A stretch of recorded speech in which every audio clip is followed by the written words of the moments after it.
എന്തുകൊണ്ട് തോറ്റു, കാരണങ്ങൾ എന്തൊക്കെയാണ്, നമ്മൾ ഈ മണിക്കൂറിൽ വിശദമായി പരിശോധിക്കാൻ പോവുകയാണ്. കണ്ണൂരിലെ ശക്തി കേന്ദ്രങ്ങളിലെത്ത കനത്ത തിരിച്ചടിയിൽ സംഘടനാ നടപടിക്കൊരുങ്ങി CPIM.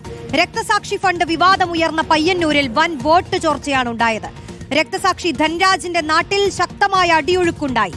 തളിപ്പറമ്പ് മലപ്പട്ടത്തും പാർട്ടി വോട്ടുകളിൽ വലിയ അടിയൊഴുക്കുണ്ടായി. പാർട്ടിക്കുള്ളിൽ തിരുത്തൽ വേണമെന്നാണ് P. ജയരാജൻ പറയുന്നത്.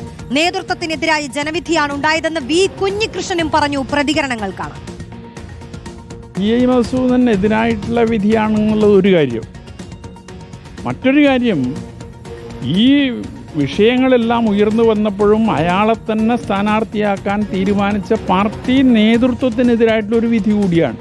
ഞാൻ എൻ്റെ പുസ്തകത്തിൻ്റെ തലക്കെട്ട് നൽകിയതുപോലെ തന്നെ നേതൃത്വത്തെ അണികൾ തിരുത്തണം എന്നത് അക്ഷരാർത്ഥത്തിൽ യാഥാർത്ഥ്യമാക്കാൻ പയ്യന്നൂരിലെ പാർട്ടി അനുഭാവികളും പാർട്ടി മെമ്പർമാരും സന്നദ്ധമായിട്ടുണ്ട്.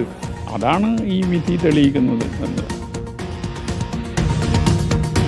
അർജുൻ കല്യാണി ചേരുന്നു. അർജുൻ, പാർട്ടിയുടെ ശക്തി കേന്ദ്രങ്ങളിൽ പോലും കേഡർ വോട്ടുകൾ പോലും നഷ്ടപ്പെട്ടിട്ടുള്ള സാഹചര്യമാണ്. തിരിച്ചറിയേണ്ട നിമിഷമാണ്.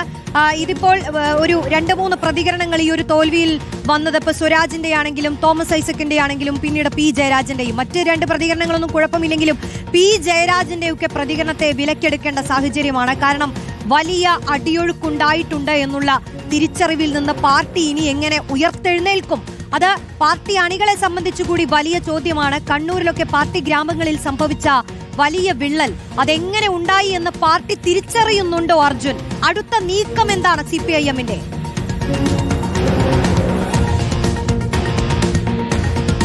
റോഷ്നി, പൊതുവെ CPIMന്റെ അല്ലെങ്കിൽ നേതാക്കൾ ഉപയോഗിക്കുന്ന ഭാഷ അത് ജനങ്ങൾക്ക് മനസ്സിലാവാറില്ല എന്നുള്ള ഒരു പൊതു സംസാര നാട്ടിലാകെയുണ്ട്. ഇതിപ്പോൾ തെരഞ്ഞെടുപ്പ് തോൽവിക്ക് പിന്നാലെ പല നേതാക്കളും നടത്തിയിട്ടുള്ള പ്രതികരണങ്ങൾ ഈ സാധാരണഗതിയിൽ ഈ മുതലാളിത്ത വ്യവസ്ഥിതി ജനങ്ങൾക്കിടയിൽ ഉണ്ടാക്കിയിട്ടുള്ള വലതുപക്ഷവൽക്കരണത്തിൻ്റെ ഭാഗമാണ് ഇപ്പോൾ ഉണ്ടായിരിക്കുന്ന ഈ തോൽവി എന്നൊക്കെ പറഞ്ഞാൽ ആളുകൾക്ക് ഇതൊന്നും മനസ്സിലാവില്ല. അതുകൊണ്ട് തന്നെ ജനങ്ങൾക്ക് മനസ്സിലാകുന്ന ഭാഷയിൽ ഇനിയെങ്കിലും ജനങ്ങളോട് സംവദിക്കാൻ CPIMന്റെ നേതാക്കൾ തയ്യാറാവണം എന്നുള്ളതാണ് ഈ തെരഞ്ഞെടുപ്പ് CPIMനെ പഠിപ്പിക്കുന്നത്. ആ പാഠം പഠിക്കാൻ CPIM നേതാക്കൾ തയ്യാറാവുമോ, അല്ലെങ്കിൽ CPIMന്റെ ആ സംഘടനാ സംവിധാനം തയ്യാറാവുമോ എന്നുള്ളതാണ് പ്രധാനമായിട്ടുള്ള ചോദ്യം.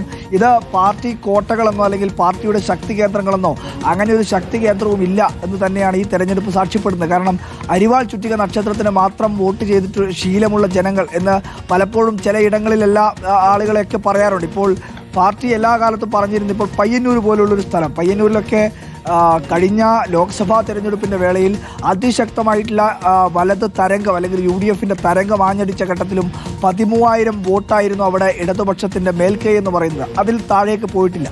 പക്ഷേ ഈ തെരഞ്ഞെടുപ്പിൽ അത് ആ ഭൂരിപക്ഷവും മറികടന്നുകൊണ്ട് 7,800-ലധികം വോട്ടിൻ്റെ ഭൂരിപക്ഷത്തിലേക്ക് V. കുഞ്ഞികൃഷ്ണനെ പോലെ CPIM വിട്ട് അവസാനം UDFന്റെ പിന്തുണയോടുകൂടി പയ്യന്നൂരിൽ മത്സരിച്ചിട്ടുള്ള ഒരാൾക്ക് ലഭിക്കുന്നുണ്ടെങ്കിൽ തളിപ്പറമ്പിൽ കഴിഞ്ഞ ലോക്സഭാ തെരഞ്ഞെടുപ്പിൽ 8,787 വോട്ടിൻ്റെ ലീഡ് അവിടെ UDFന് ഉണ്ടാക്കാൻ വേണ്ടി കഴിഞ്ഞു. അത് ഏറ്റവും പരമാവധി എന്നുള്ളതായിരുന്നു ലോക്സഭാ തെരഞ്ഞെടുപ്പിൻ്റെ വേളയിൽ CPIM വിലയിരുത്തിയത്. ഇനി അങ്ങോട്ടേക്ക് ഒരു പാർട്ടി വോട്ടുകളും അവിടെ ചോരാനില്ല. അവസാനത്തെ പാർട്ടി വോട്ട് പോലും ചോർന്നാൽ 8,000 വോട്ടേ അവിടെ പോവുകയുള്ളൂ എന്നുള്ളതായിരുന്നു CPIMന്റെ കണക്കൂട്ടിൽ. പക്ഷേ അതിനും മറികടന്നുകൊണ്ട് 13,000-നടുത്ത് വോട്ടിന് TK ഗോവിന്ദൻ അവിടെ ജയിക്കുന്നു. അമ്പലപ്പുഴയിലും സമാനമാണ് സ്ഥിതി. പേരാമ്പ്രയിൽ തോൽക്കുന്നത് മറ്റേതെങ്കിലും ഒരു സാധാരണ നേതാവോ അല്ലെങ്കിൽ ഒരു ജില്ലാതലത്തിൽ പ്രവർത്തിക്കുന്ന നേതാവോ ഒന്നും തന്നെയല്ല.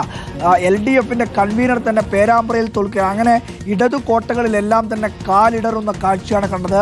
ഒരു പെരിഫറലായിട്ടുള്ള ഉപരിപ്ലവമായിട്ടുള്ള ഒരു പരിശോധന കൊണ്ടോ അല്ലെങ്കിൽ ആ തരത്തിലുള്ള അന്വേഷണം കൊണ്ടോ ആളുകൾക്കിടയിൽ പരിശോധിക്കുമെന്നുള്ള വാക്കുകൾ കൊണ്ടോ ഒന്നും തന്നെ പിടിച്ചു നിൽക്കാൻ വേണ്ടി കഴിയില്ല. സ്വാഭാവികമായും അതീവ ഗൗരവമായി പാർട്ടി പരിശോധിക്കേണ്ട എന്താണ് ഈ തെരഞ്ഞെടുപ്പിൻ്റെ കാരണം.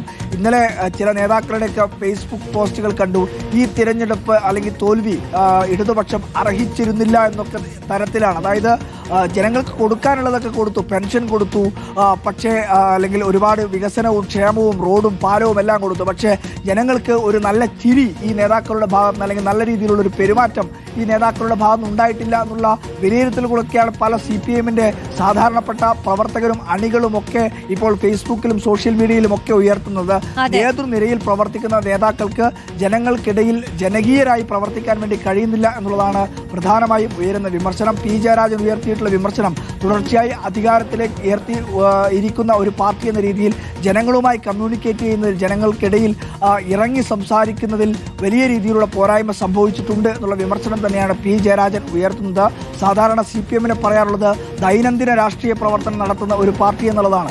അധികാരമുണ്ടെങ്കിലും ഇല്ലെങ്കിലും ഒക്കെ അവർ ജനങ്ങൾക്കിടയിൽ പല തരത്തിൽ, അത് ഫണ്ട് പിരിവിൻ്റെ രൂപത്തിലായിക്കോട്ടെ, നോട്ടീസുകൾ നൽകാനായിക്കോട്ടെ, അങ്ങനെ ഓരോ വീടുകളുമായും ഓരോ ആളുകളുമായി എല്ലാ തവണയും ബന്ധം സൂക്ഷിക്കുന്നവരാണ് CPM. പക്ഷേ തുടർച്ചയായി അധികാരത്തിലിരിക്കുന്ന ഘട്ടത്തിൽ അത്തരത്തിൽ സർക്കാരിന് പാർട്ടി കീഴ്പ്പെടുന്ന അവസ്ഥയിലേക്ക് പോയി, രാഷ്ട്രീയ പ്രവർത്തനം കീഴ്പ്പെടുന്ന അവസ്ഥയിലേക്ക് പോയി, സർക്കാരിൻ്റെ വർക്കുകൾ ഏറ്റെടുത്തുകൊണ്ട് മാത്രം ജനങ്ങൾക്കിടയിലേക്ക് പോകുന്നവരായി CPM-ന്റെ പ്രവർത്തകർ മാറി എന്നുള്ള വിമർശനമാണ് പി ജയരാജൻ ഉയർത്തിയിരിക്കുന്നത്. പഠിക്കാൻ പാഠങ്ങളുണ്ട് എന്നുള്ള കാര്യം പി ജയരാജൻ ഓർമ്മിപ്പിക്കുന്നുണ്ട്. ആ പാഠങ്ങൾ പഠിക്കുമോ എന്നുള്ളതാണ് പ്രധാനമായും ചോദ്യം. പാർട്ടി അതാണ് അർജുൻ, ഇനി ആ പാഠങ്ങൾ പഠിച്ച് തിരുത്തേണ്ട സമയമാണ്. തളിപ്പറമ്പിലും പയ്യന്നൂരിലുമൊക്കെ ഉണ്ടായ തോൽവി പാർട്ടി ഞെട്ടിപ്പിച്ച തോൽവിയാണ് സംഭവിച്ചിട്ടുള്ളത്. അപ്പോൾ അങ്ങനെ ഞെട്ടേണ്ട ഒരു സാഹചര്യമൊക്കെ ഒരുക്കേണ്ടതുണ്ടായിരുന്നു എന്നുള്ളതാണ്.